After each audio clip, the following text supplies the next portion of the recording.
October banned my backyard wedding venue, so I turned it into the town's favorite event space. It's a quiet, suburban neighborhood, but the air is electric with tension.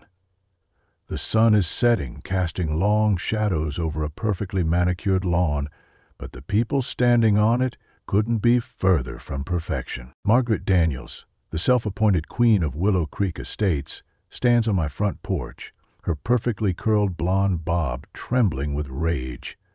Behind her, 2 HOA board members. Her lackeys hover like vultures. One is clutching a clipboard full of violations like it's the Bible. I fold my arms.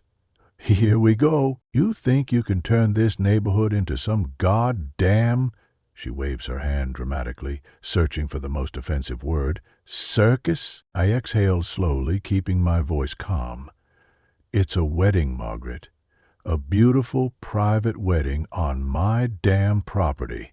She lets out a harsh laugh, shaking her head. Oh, sweetheart, you have no idea how things work around here, do you?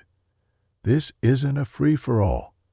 This is Willow Creek, and as long as I run this HOA, you don't get to change that. Her nails, freshly manicured in some sickening shade of mauve, drum against the clipboard her minion is holding. You violated Section 12, subsection C of the Homeowners Agreement, the minion drones, reading from the sheet. No unapproved business activities within community limits. I scoff. Business? So what, throwing one wedding for my best friend suddenly makes me a corporation? Margaret leans in, lowering her voice to something cold and venomous. I know exactly what you're doing, and I'll tell you right now, over my dead body will you turn our neighborhood into your little money-making scam. My fists clench at my sides. A scam? My voice is tight, the anger barely contained. You're calling my dream a scam? Margaret grins, slow and wicked. Oh, honey, it was never going to happen. You just wasted your time. Pack it up. She turns on her heels, strutting down my driveway like a victorious queen. Her minions smirk as they follow her. I watch them go, my pulse hammering. I could let this be the end. I could let them win, but I won't.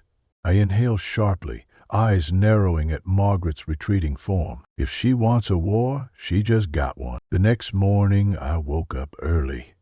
Not because I want to, because someone is pounding on my front door. I throw on a hoodie, stomp downstairs, and yank it open. Only this time, she's waving an official-looking document in my face. "Seize," she announces gleefully. "If you so much as set up another folding chair, we will bankrupt you." I snatch the paper from her, scanning it. HOA legal jargon, dressed up to look scarier than it is. I smirk. "Margaret, I don't see a lawyer's signature on this." Her smile falters. "Excuse me?" I tilt my head. A real legal document would be signed by an attorney, not printed off in Comic Sans. One of her lackeys snorts before catching himself. Margaret's eyes flash murderously. "Do you think this is funny?" I lean against the doorframe, crossing my arms. "No, Margaret, I think it's bullshit." She stares at me, nostrils flaring. "This isn't over." I smile. "Good, 'cause I was just getting started." "Got it. We're keeping the heat up. No slow burns, just escalating tension, power plays, and defiance." Here's Section 2, Building Tension, 1,200 words, written with the same intensity and cinematic pacing. Section 2, Building Tension, 1,200 words. Scene 1, the first death, early conflicts, 400 words. Faye in the front yard, early morning. A bright red violation notice appears in my mailbox. I rip it off, scanning the words. Unauthorized structure detected. Immediate removal is required. I blink. What structure? Then I saw it. Margaret and her HOA minions gathered near my brand-new wedding arch. My fists clench. She's already coming for me. I march across the lawn, shoving the paper into my hoodie pocket. "Margaret, tell me you're joking." She turns, sunglasses perched on her nose, sipping from a thermos like she owns the damn street. "Rules are rules, sweetheart.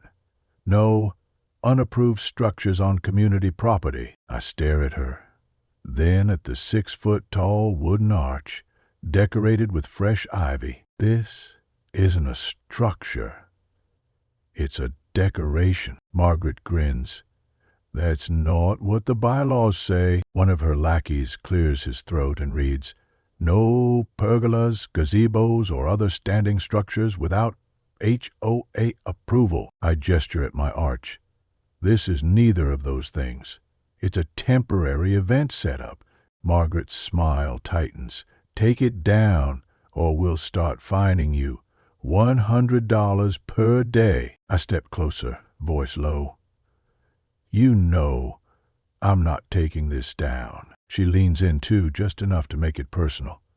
"Then we'll break you one fine at a time. Weaky eyes. Two titans in a suburban war zone." Then she smirks, turns, and walks away. I watch her go, my blood boiling. Fine, she wants to lay dirty. Let's play. I hear it before I see it, the sound of an engine idling outside my house. I peek through the blinds. My stomach tightens. Are they watching me? Then I noticed something else. New violations posted on my door. I storm outside, ripping them down. Grass exceeding acceptable height limits, improper trash bin placement, unregistered business operations. Margaret is escalating. I take photos of everything, documenting every bogus fine. Then I start calling my neighbors. "Hey, have you ever gotten a citation for trash bins?" "No, never." "What about grass height?" "No. And Mark's lawn looks like a goddamn jungle." I smile. "Gotcha. Margaret's playing favorites, and I'm not on the list." I open my laptop, compiling a case file. Dates, photos, patterns. By the time I'm done, I have enough evidence to bury her. But I don't feel yet. I wait. Let her think she's winning. The room is packed. Margaret sits at the head of the table, queen of her HOA throne. I sit near the back, arms crossed, waiting. Margaret clears her throat. "Due to recent violations, we're introducing stricter policies on residential use." I raise a hand. "Define residential use." She smirks. "No commercial activity, no large social events, no—" I cut her off. "So? No piano lessons, no tutoring, no book clubs?" The room ifts, murmurs. Margaret stiffens. "Those are different." I lean back. "Explain how." Silence. I smile. The crowd is listening now. Margaret's MK cracks. She moves on quickly, but I see the hesitation. She knows she's losing control. I sit back, tapping my fingers on my knee. Let her sweat. Her time's almost up. Bang, bang, bang. The pounding on my front door shakes the damn frame. I yank it open, heart hammering. 3 people stand there. Margaret, her clipboard carrying lackey, and a man in a cheap suit holding legal papers. Margaret smiles, like a cat about to eat a wounded bird. "Good morning." "You're being served." She shoves the paperwork into my hands. I scan it. "Cease unauthorized business operations. They're trying to take legal action." I let out a low laugh. "You've got to be effing kidding me." Margaret tilts her head, mocking sympathy. "You brought this on yourself, sweetheart. We warned you." Her lackey smirks. "The guy in the suit, probably some cut-rate HOA lawyer, just clears his throat. Failure to comply will result in escalating fines, property liens, and potential legal foreclosure." That last word hits. I meet Margaret's gaze. She's playing for blood now. I exhale slowly. "You think you can take my house over a few weddings?" Margaret's smile turns razor sharp. "It's not about the weddings. It's about respect. And you? You never learned your place." She turns and walks away victorious. For now, because the moment that door closes behind me, I'm on the phone with my lawyer. My phone buzzes nonstop. The HOA just blasted an announcement in the Willow Creek Facebook group. A certain resident has been caught violating bylaws and has chosen to ignore official orders. The HOA will take necessary legal action to protect our community. Oh, they're raming me as a threat. And then a message lands in my inbox from Paul Davidson, a former HOA board member. Meet me tonight, 9 p.m. I have something you need to see. Paul sits in the driver's seat, gripping a thick manila folder. I was on the board for 6 years, he says, voice low. I know how Margaret operates. He hands me the folder. I open it and my stomach drops. Inside are HOA financial records, complaints, and internal email pattern. Margaret's fingerprints on every single selectively enforced rule. She doesn't care about bylaws, Paul mutters. She cares about power, controlling who gets punished. I flip through the documents, my pulse pounding. Why are you giving me this? I ask. Paul looks at me, tired. Because I helped her once, and I regret it. I nod, feeling the shift. I have what I need. It's time to end this war. The room is packed. Margaret sits at the head of the table, looking smug as hell, with her HOA lackeys flanking her like a damn mob boss. She raps her knuckles on the table. This meeting will now come to order. I sit near the front, arms crossed, folder in my lap. This is it. Endgame. Margaret clears her throat, her voice carrying over the murmuring crowd. It has come to the HOA's attention that certain members of our community refuse to comply with the established bylaws. In response, we are taking legal action to ensure the safety, integrity, and values of Willow Creek Estates. She looks straight at me. I stand up slowly, taking my time, letting the moment breathe. Then, I drop the folder onto the table with a loud slap. Silence. I meet her gaze, my voice steady. If you're going to accuse me, Margaret, you better make sure your own hands are clean. She laughs, but it's forced now. Oh, please, whatever nonsense you've scraped together isn't going to change the fact that you violated HOA policy. I flip the folder open and pull out the first document. This is an official record of HOA violations issued in the last 2 years. I hold up a con document. This is a list of HOA board members and their personal properties. I drop both pages onto the table. Funny thing, almost none of them have ever received a violation, despite multiple complaints. A murmur ripples through the crowd. Margaret leans forward. That's just a coincidence? I grinned. Is it? I pull out mail printouts. Here's an internal HOA email exchange from last summer. A neighbor reported a board member's illegal extension on their house. You dismissed the complaint, saying, and I quote, "Let's not go looking for trouble where there isn't any." The room ifts. People start whispering. I hold up the next document. And this one? This is an invoice from a contractor. The HOA paid him $10,000 for community beautification, but funny thing, I turned the page over. The only property that was serviced was yours. A gasp spreads through the crowd. Margaret's face drains of color. She pushes back from the table, her voice rising. This is ridiculous. This is a desperate attempt to distract from your violation. I take another step forward. My voice is cold. You've been selectively enforcing rules for years, Margaret. You used the HOA like your own personal weapon. But the best part? I slide one final document onto the table. Turns out, your power trip has consequences. She snatches it up, eyes scanning frantically. It's a legal letter.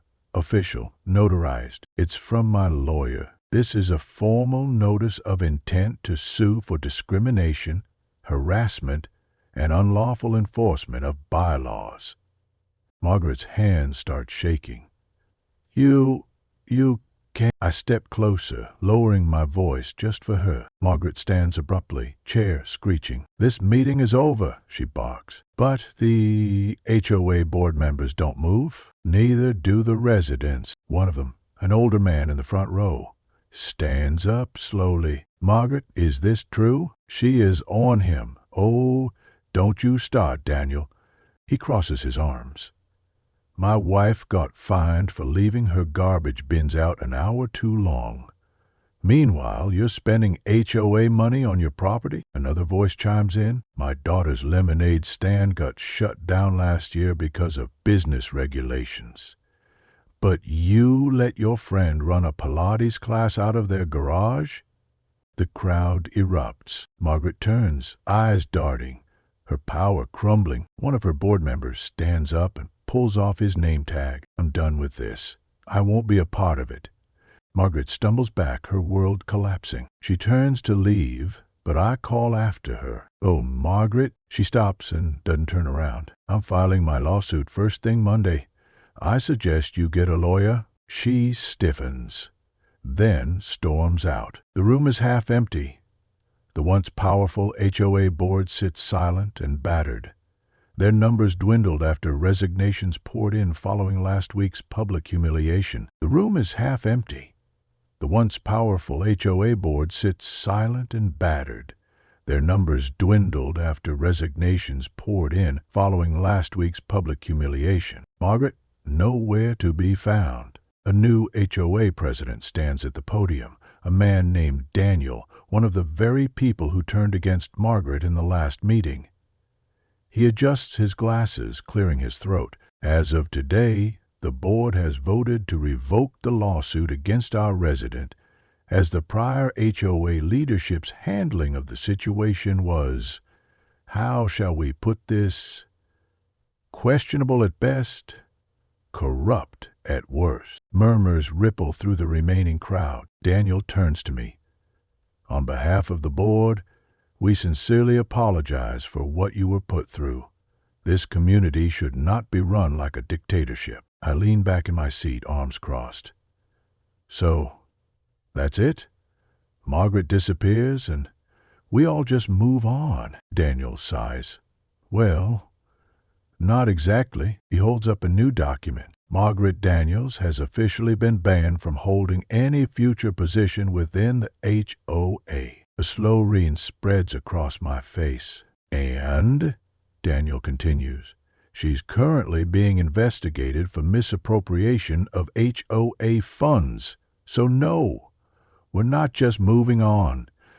She won't be coming back from this." I let the words settle in. It's over. The teen has fallen. And Willow Creek, it's finally free. Soft string lights glow over the backyard, draped between newly installed pergolas. A small fountain trickles in the corner, its sound mixing with quiet laughter. And the wedding arch, still standing. Only this time, it's permanent, because tonight is my venue's grand opening. People mingle with glasses of champagne, admiring what I built. Some were hesitant before, afraid of crossing Margaret's wrath. But now, they're here in support. I watch as a newlywed couple takes their first steps onto the dance floor, surrounded by friends and family. This is exactly what I envisioned. I feel a tap on my shoulder. I turn to see Paul Davidson, the former HOA member who helped me take Margaret down. "You did it," he says, sipping his drink. "I got to admit, I didn't think you'd pull it off." I chuckle. "Neither did Margaret," Paul smirks. "She moved out, you know. Put her house up for sale last month." I raise an eyebrow. "That fast? Guess you didn't like living in a neighborhood where she wasn't in charge." The thought satisfies me more than I care to admit. I glance around at the people gathered in my yard. The same people Margaret tried to turn against me. I won, and not just for me, for everyone she tried to bully. A reporter stands outside my venue, microphone in hand. A year ago, this property was the center of a bitter battle with the HOA. But today, it's one of the most popular event spaces in town. The camera pans across the venue. filled with twinkling lights, happy guests, and a thriving atmosphere. After successfully challenging unfair HOA restrictions, the owner turned what was once a private backyard into a beloved community gathering spot. Cut to me being interviewed. I just wanted to create something beautiful, I say, and I wasn't going to let anyone take that away from me. The reporter smiles. And what would you say to people facing similar fights in their community? I look straight into the camera. Dead serious. Never back down. If you know you're in the right, fight like hell. The broadcast cuts to black.